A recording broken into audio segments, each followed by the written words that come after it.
2023. Salam, Tuhan Yesus memberkati, salam damai dan kasih sejahtera memberkati kita semua.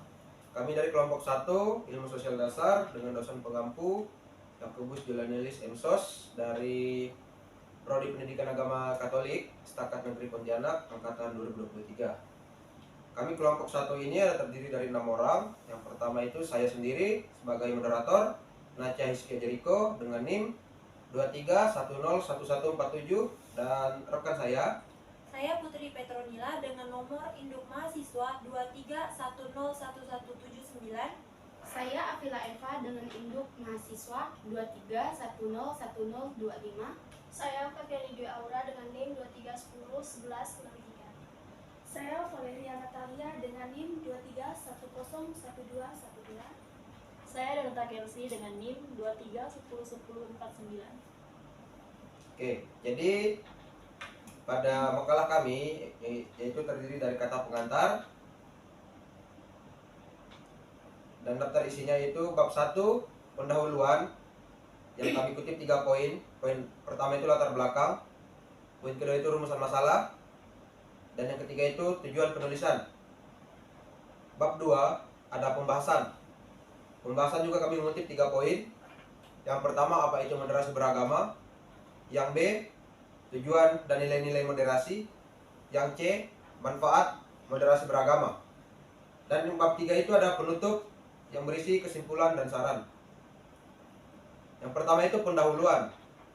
Latar belakang, moderasi beragama adalah untuk membahas peran penting moderasi beragama dalam konteks masyarakat yang semakin multikultural dan kompleks.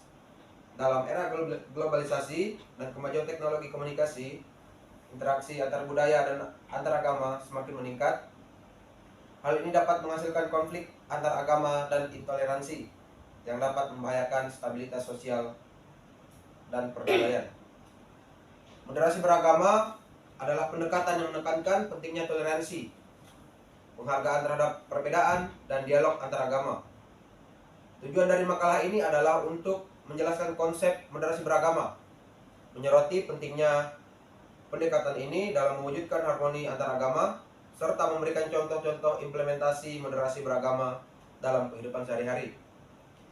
Dalam latar belakang ini, Anda dapat menyertakan data dan statistik terkait dengan konflik antar beragama dan intoleransi di berbagai belahan dunia. Anda juga dapat mengutip studi atau penelitian yang mendukung pernyataan Anda tentang perlunya moderasi beragama. Selain itu, Anda dapat membahas tentang tantangan dan hambatan dalam menerapkan moderasi beragama seperti fundamentalisme agama, stereotip agama, dan isu-isu politik yang terkait dengan agama. Latar belakang yang kuat akan memberikan dasar yang baik untuk makalah Anda dan membantu pembaca memahami pentingnya topik moderasi beragama dalam konteks masyarakat saat ini. Rumusan masalah. Rumusan masalah dalam konteks moderasi beragama dapat berfokus pada tantangan, isu, atau permasalahan yang terkait dengan praktik dan pemahaman agama yang moderat. Berikut adalah beberapa rumusan masalah yang dapat menjadi fokus dalam studi moderasi beragama. Yang pertama, bagaimana cara membangun sikap toleransi dan penghargaan terhadap perbedaan agama dalam masyarakat. Yang kedua, apa saja faktor yang mempengaruhi munculnya ekstremisme agama dan beragama, cara menghadapinya. Yang ketiga, bagaimana mempromosikan dialog antar agama yang konstruktif dan saling pengertian. Keempat, apa saja tantangan dalam mencapai kerukunan antar umat beragama dalam masyarakat yang multikultural. Kelima, bagaimana membangun kesadaran akan pentingnya moderasi beragama di kalangan pemeluk agama.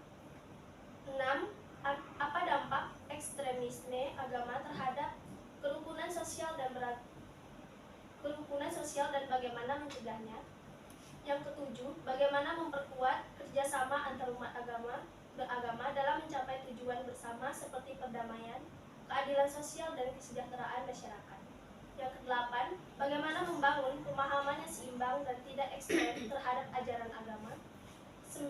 Apa saja peran pemerintah, lembaga agama, dan masyarakat dalam mempromosikan moderasi beragama. Yang ke-10, bagaimana membangun pemahaman dan penghormatan terhadap perbedaan agama dalam pendidikan dan lingkungan sehari-hari. Rumusan masalah tersebut dapat menjadi titik awal untuk melakukan penelitian, diskusi, atau pengembangan program terkait moderasi beragama. Dengan mengidentifikasi masalah-masalah yang relevan, langkah-langkah dapat diambil untuk tantangan dan mempromosikan sikap moderat dalam praktik dan pemahaman agama. Tujuan penulisan. Tujuan penulisan makalah ini adalah sebagai berikut. 1. Menganalisis konsep dan prinsip moderasi beragama. Makalah dapat bertujuan untuk menguraikan konsep, prinsip, dan karakteristik moderasi beragama. Melibatkan menjelaskan apa itu moderasi beragama, mengapa penting, dan bagaimana mempraktikannya dalam kehidupan sehari-hari. 2. Mengeksplorasi dampak dan manfaat moderasi beragama. Makalah dapat bertujuan untuk mengeksplorasi dampak dan manfaat moderasi beragama dalam konteks sosial, budaya, dan politik ini. Melibatkan mengidentifikasi bagaimana moderasi beragama dapat mempengaruhi kerukunan antar umat beragama, toleransi, perdamaian, dan keadilan sosial. 3. Menganalisis tantangan dan hambatan dalam menerapkan moderasi beragama. Makalah dapat bertujuan untuk menganalisis tantangan dan hambatan yang dihadapi dalam menerapkan moderasi beragama. Ini melibatkan mengidentifikasi faktor-faktor yang dapat menghambat praktik moderasi beragama dan mencari solusi untuk mengatasinya. 4. Menyajikan studi kasus atau contoh praktik moderasi beragama. Makalah dapat bertujuan untuk menyajikan studi kasus atau contoh praktik moderasi beragama yang berhasil dilakukan oleh individu, kelompok, atau komunitas tertentu. Ini dapat memberikan inspirasi dan pelajaran bagi pembaca tentang bagaimana moderasi beragama dapat diimplementasikan dalam kehidupan nyata. 5. Memberikan rekomendasi kebijakan atau langkah-langkah praktis. Makalah dapat bertujuan untuk memberikan rekomendasi kebijakan atau langkah-langkah praktis yang dapat diambil oleh pemerintah, lembaga agama, dan masyarakat dalam mempromosikan moderasi beragama. Ini melibatkan mengidentifikasi tindakan konkret yang dapat dilakukan untuk memperkuat moderasi beragama dalam masyarakat. Tujuan utama penulisan makalah tentang moderasi beragama adalah untuk menyediakan pemahaman yang lebih mendalam tentang konsep, praktik, dan pentingnya moderasi beragama. Makalah tersebut juga dapat memberikan wawasan dan paduan bagi pembaca dan menerapkan moderasi beragama dalam kehidupan sehari-hari dan membangun masyarakat yang harmonis dan toleran. Pembahasan A. Apa itu moderasi beragama? Moderasi beragama adalah pendekatan atau sikap yang seimbang, tidak ekstrim, dan tidak memihak yang berkaitan dengan praktik dan pemahaman agama. Ini melibatkan sikap toleransi, penghargaan terhadap perbedaan, dialog antar agama, dan penolakan terhadap ekstremisme atau fanatisme dalam beragama. Dalam konteks moderasi beragama,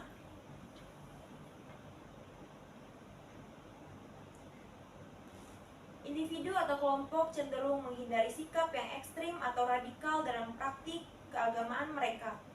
Mereka mencari titik tengah antara kebebasan beragama dan tanggung jawab sosial, menghormati hak-hak individu dan kepentingan bersama.